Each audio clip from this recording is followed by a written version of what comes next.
Hey, beautiful people. I'm doing another live, but this time with a guest.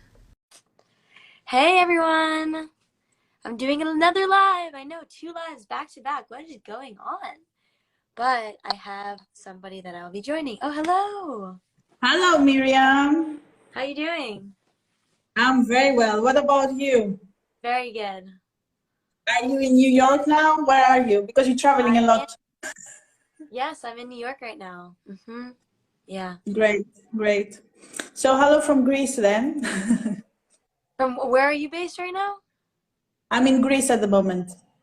Cool. Very nice. Sounds beautiful. Yes. So, thank you for today. It's a pleasure. And it's a chance for us to discuss about women in tech and what's happening in this sector. And I would like you to tell me a bit more about women in coding, why we need more in this field. Definitely, yeah. So first you want to introduce yourself so like people know who you are and Yes, sorry. no problem. So I'm Andriani Loizidou, and I am the editor-in-chief of 4A magazine. Hmm. And the magazine is based in Ireland, but I live in Greece. So, we work remotely. That's awesome. That sounds amazing. But yeah, let's talk about women in tech. Um, Yes. so I think there needs to be women in tech for so many different reasons. Mm-hmm. One is because we need representation. That's like a big part of it. Uh, the engineers, the people tend to think that technology is just made, but really that's not the case. People are making technology, and Mm-hmm. the innovation is happening by researchers and scientists and engineers, and it's very important to have representation in these areas so that when the technology is built, it isn't built with biases built into the system. An example of this is soap dispensers tend to not recognize black hands that are Mm-hmm. being shown underneath. That is an inherent technological bias that's coded into the technology itself. So having representation is so important because then the technology can be developed with less biases and more representation, more fairness. That's one reason. That's more Mm-hmm. known. And then the other reason that to me I think is actually super important as well is the fact that engineering helps people develop the growth mindset. Mm-hmm. And the growth mindset, I'm not sure if you've heard of the growth mindset. Have you heard of it before? Yes, but you can maybe elaborate a Share it? bit for the people who listening to us. Definitely. So, if for those who don't know, the growth mindset is this mindset that you never say can't or I don't know how to do this, or you never use the words no or can't on yourself. Instead, you say, let's say there's something you don't know how to do, you say, I don't know how to do this right now. You know, Mm-hmm. I can't figure this out yet. It's always using the word yet, it's always using the word right now, and it opens up your mind to think that like your issues that you have, they're temporary. The knowledge gaps that you have, you can fill those in. And so this growth mindset is really a change in language. It's a language shift. But what engineering does that's really cool is that it really helps you internalize the growth mindset because Mm-hmm. if anybody comes and has an idea, like let's say I want to build an app, and they say, I have this idea for an app for women to help women connect with each other about like different kinds of birth controls, like what birth control or how it works for them, something like that. Mm-hmm. Then being able to ideate, come up with an idea and actually build it kind of shifts the mindset from like, I don't know how to do something to, whoa, look at this product I just built. This is so cool. And it kind of gives women this belief in himself, this empowerment that they can do anything, that they can build anything.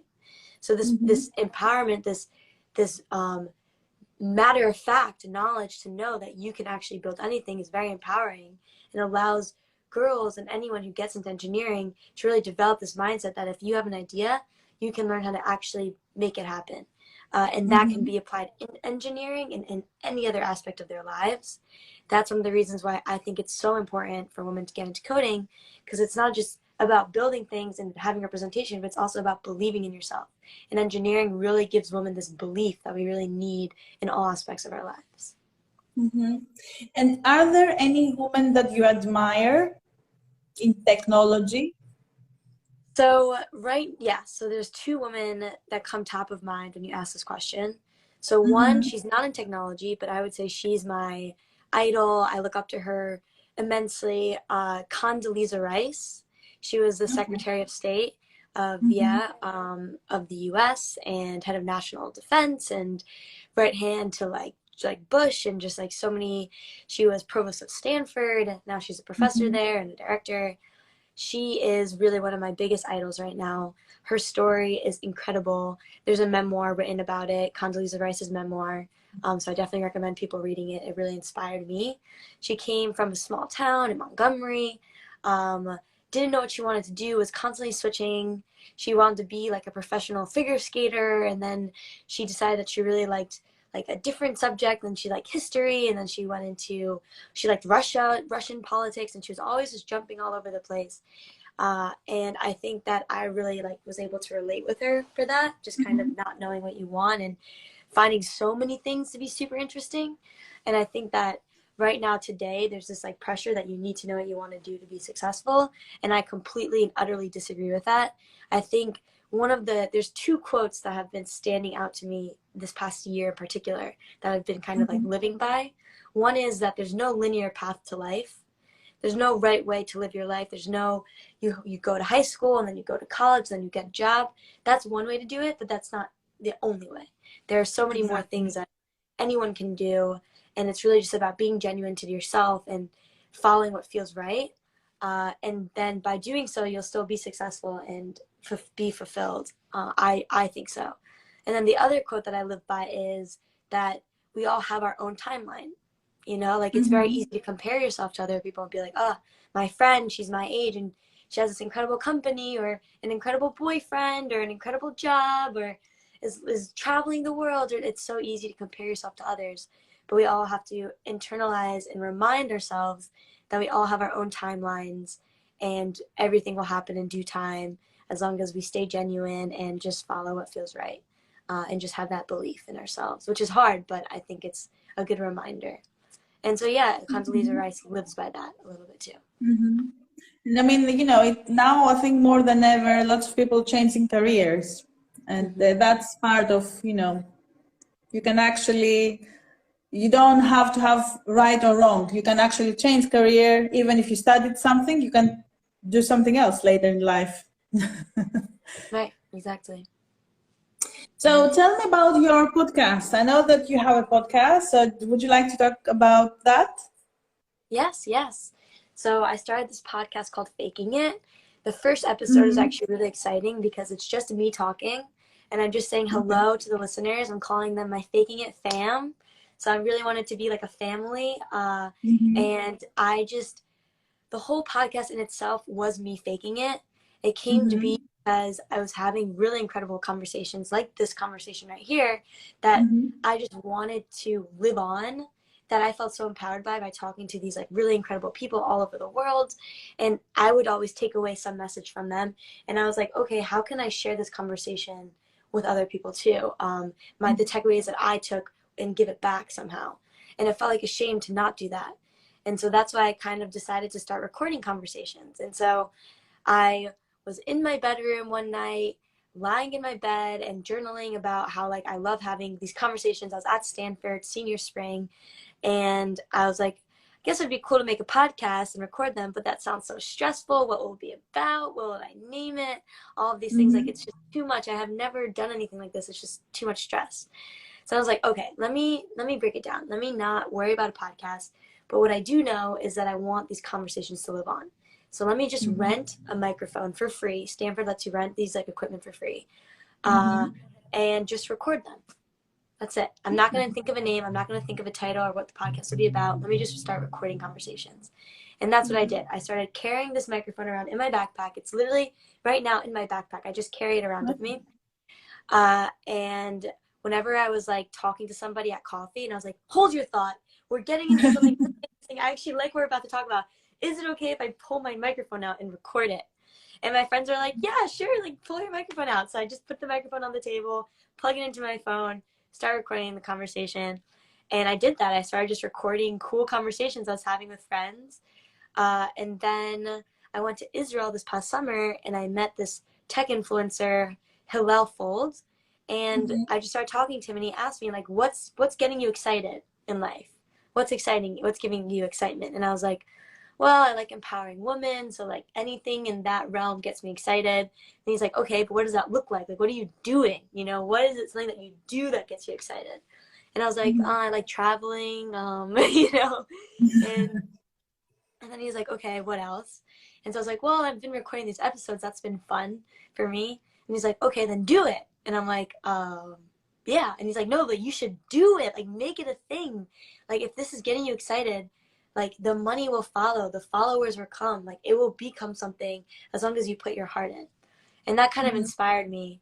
And after that day, I flipped a switch in my head where I was like, okay, let me actually like create the Instagram page. Let me like create the graphics. Let me like, I came up with a name. Let me like make this like something real. And so that flipped the switch in me, and I started recording more episodes, but this time with more thought, making sure the audio actually sounded good, because the first like 8 recordings that I had with my friends in random spots, it was like just inaudible. They were just like, I cannot use any of these episodes. They're just kind of terrible, you know, all over the place. But after that, I was like, okay, let me like listen to more podcasts and see what other people do and learn about how to navigate and like lead conversations, and let me actually like do some research on this and put the work in. And that's kind of how the podcast came to be. And now we're launching September 15th. The first episode's coming out. Great. And are you planning to have an episode each week? How it will work? Yes, yeah. So each week I'll have one episode. Mm-hmm. There's no theme. It's some episodes are just me talking. Like I'll Mm-hmm. talk about how I got out of my fundamentalist community, like that story. I'll talk about Mm-hmm. how I came to terms with my sexuality. Like I'll have episodes where I talk about these things, but then also I Mm-hmm. have episodes where I interview really like Fortune 500 CEOs, and I talk to sex therapists, and I talk to like investors and just people that I think have so much knowledge to share, that will empower women. And so just talking to all sorts of people, friends of mine from my old community, from my new life, and like just so many different kinds of, yeah, topics there. Great. I'm looking forward to listen to it. Thank you. Yeah. And what about your NFT collection? I know you launched the NFT. It was like before summer, right? Or during Yes. summer? Before summer. It was before the summer. Okay. It was right by Roe versus Wade when the league draft came out. Uh, Mm-hmm. and this is something that I think people who've experienced frustration may know. It's like for me, when that happened, I was frustrated and I was angry. And Mm-hmm. usually I don't get angry. I'm not a very angry person. All my friends know this about me. A very calm demeanor. Uh, but I was angry. And that doesn't happen frequently. And after that leak came out, after it was overturned, I was angry. And so uh, Mm-hmm. pretty much I decided to channel that anger into creation and to actually make something with my anger.